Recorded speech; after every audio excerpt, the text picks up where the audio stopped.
O que eu queria pontuar, eu acho que nesse momento é bem importante a gente pensar em algumas coisas e algumas colocações que foram ditas aqui. Primeiro, essa ideia de que as coisas não acabam, né? Eu não sei exatamente interpretar essa fala, porque tem coisas que acabam sim. Países podem até não acabar no sentido de continuarem existindo como nação. Agora, sociedades podem acabar, sociedades podem ir à falência. E eu acho que a sociedade brasileira está num estado de falência moral. Como é que você justifica, por meio do que está acontecendo, por exemplo, nessa coisa de atrelar o auxílio emergencial a uma PEC cheia de relativizações em relação à vida? Mais do que isso, como é que a gente enxerga tudo o que tem acontecido no Brasil? A gente está chegando aí à marca de 250 mil mortes. Vamos colocar isso em outros termos. Isso é 250 mil de pessoas que vão morrer de Covid e depois mais, né? Porque a pandemia, afinal, não acabou. E o que nós passamos esse último ano fazendo no Brasil, inclusive, não só o governo, mas vários segmentos da sociedade brasileira, inclusive, nós passamos 12 meses no processo de relativizar vidas. Uma sociedade que relativiza vidas é uma sociedade que está em franco processo de falência. Falência. Falência moral, falência em todos os sentidos. É por isso que nós agora nos encontramos exatamente aqui nessa sala discutindo a falta de financiamento para as universidades e para o ensino.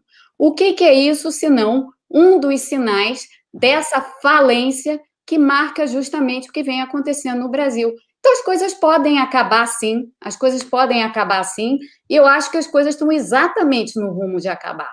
A não ser que se pare, se pense e se constate que apoiar determinadas coisas por causa de um tipo de preciosismo fiscal que no momento só existe no Brasil, vamos ser sérios, porque para quem está fora do Brasil está vendo com muita clareza que o debate é outro. Do que a gente está tratando aqui na realidade? Sobre o que a gente está falando? É o quê? O que é tudo isso que a gente está dizendo aqui? Senão uma grande falência. Então, eu coloco isso para o debate, porque para mim essa é a questão. É incômoda, extremamente incômoda, mas eu acho que o nosso papel aqui não é o de trazer nenhum tipo de conforto. Não tem conforto na situação que a gente está vivendo hoje no Brasil, não. Pelo menos em debates anteriores, a gente também vem chegando a um consenso de que esse modelo de teto de gastos não se sustenta, e acho que a universidade, o sucateamento da universidade é uma das consequências dessa falência, vamos dizer, para usar o termo que a Mônica usou, dessa regra fiscal específica, né, que traz custos não só de curto prazo, como de longo prazo. E aí, focando, né, na parte que a Esther mencionou no fim, né, do que é o papel da universidade para o desenvolvimento, para o crescimento econômico, para a justiça distributiva, né?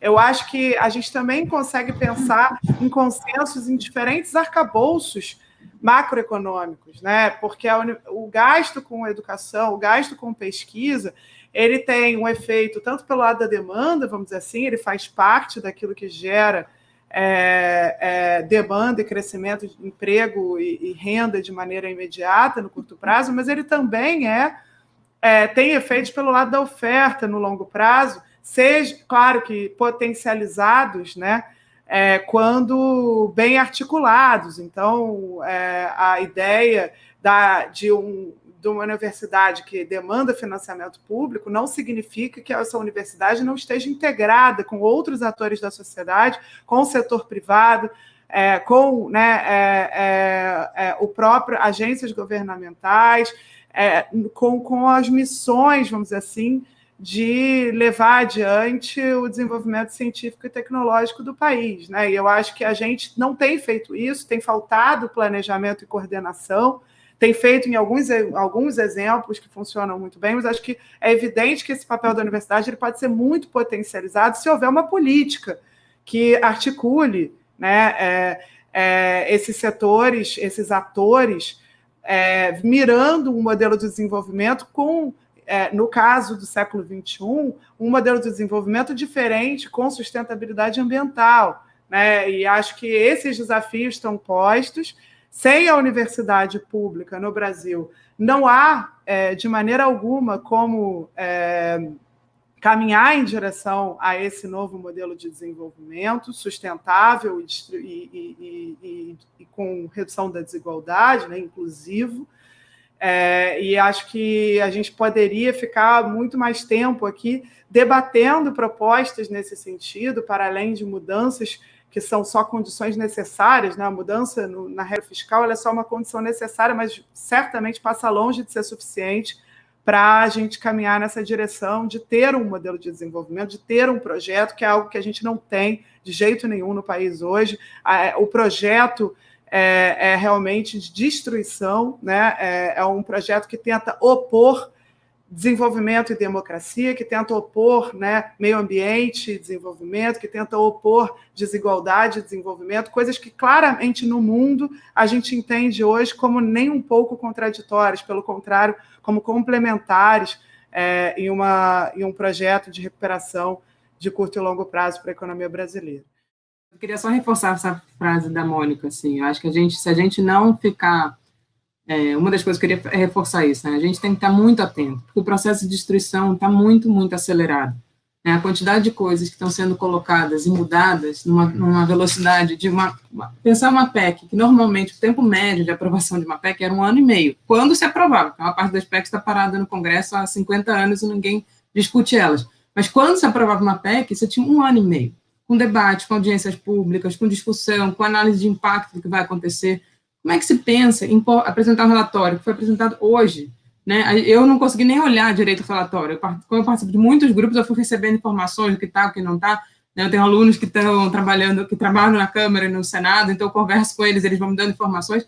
Mas, na verdade, a proposta é apresentar hoje, terça-feira, para ser votado na quinta-feira. Agora estão dizendo, talvez, adia para a semana que vem, mas que seja. Como você pode ter uma PEC, que é uma coisa que muda a Constituição, e muda a Constituição nas suas...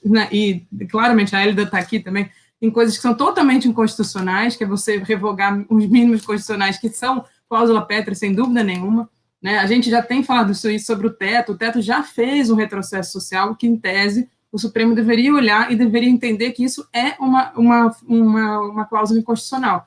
Mas, infelizmente, a gente está numa situação em que você pode apresentar uma PEC numa terça e votar ela na quinta, porque você tem maioria no Congresso que é conseguida de forma, enfim, no mínimo, não completamente democrática, né? Não vou entrar no detalhe aqui, mas no mínimo não totalmente democrática. E é isso que assusta, é isso que está nos deixando completamente abismados, e principalmente com esse retrocesso, em parte, até da própria sociedade.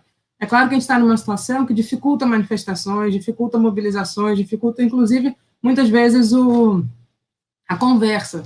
Né? Mas, felizmente, e aí, José, eu queria reforçar a importância do observatório. Né? Eu sei que vocês começaram em 2019, estão acelerando. A gente pensa o orçamento. Né? No passado, quando a gente conversou sobre o observatório, a gente estava, não sei se foi ano passado, esse ano, para mim, o ano passado ainda não acabou, então está difícil situar exatamente em que momento que a gente está. Mas no ano passado tinha a possibilidade de se aprovar o orçamento sem nenhuma discussão, sem nenhuma comissão. Como é que você pode aprovar um orçamento que normalmente passa por N comissões temáticas, tem um monte de debate público para depois ser aprovado? E a proposta leva para o plenário um texto que as pessoas vão ver com menos de 24 horas. Isso é uma coisa completamente antidemocrática, e o observatório tem tido esse papel, né, que acho que até botar o outro link, né, do Pressione, aquele, porque é a maneira que a gente tem hoje de pressionar e evitar uma destruição. E essa PEC não está só revogando os mínimos de saúde e educação, ela está fazendo mudanças muito graves, botando uma nova regra fiscal que ninguém sabe exatamente como ela vai ser, né, uma regra fiscal que ela, inclusive, geraria questões automáticas de venda de patrimônio para pagar você vende patrimônio no ano para pagar alguma coisa nesse ano e depois você não tem mais o patrimônio. Né, você tem mudanças nas regras de repasse para o BNDES, que é uma situação central.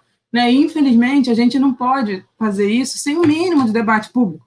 Né? Na minha opinião, você não deve aprovar isso de jeito nenhum, mas sem debate é a coisa mais antidemocrática possível que pode ser feita, justamente no que seria a peça mais sagrada que a gente tem, que é a Constituição Federal. Mas eu queria reforçar de novo a importância das universidades, né, e terminar o debate com isso, né, e terminar o debate na importância que a gente tem de preservar esse espaço que tem sido muito atacado, né, como eu falei, mas que também tem dado respostas incríveis. Né, a gente teve, ano passado, na própria condição da pandemia, você teve a formação de uma rede de instituições de ciência e tecnologia do Nordeste para justamente pensar soluções para a região. Né, e você tem, sem dúvida nenhuma, na região da Amazônia, né, na Amazônia Legal, uma série de redes de universidades que pensam aquela região, assim como a gente tem no resto do país, instituições centrais de pesquisa, de ciência e tecnologia, que pensam o projeto de desenvolvimento.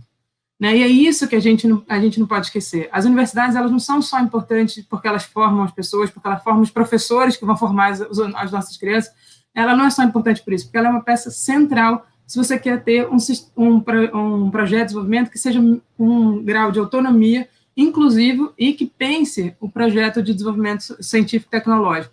Né? E sem isso, não tem projeto de desenvolvimento.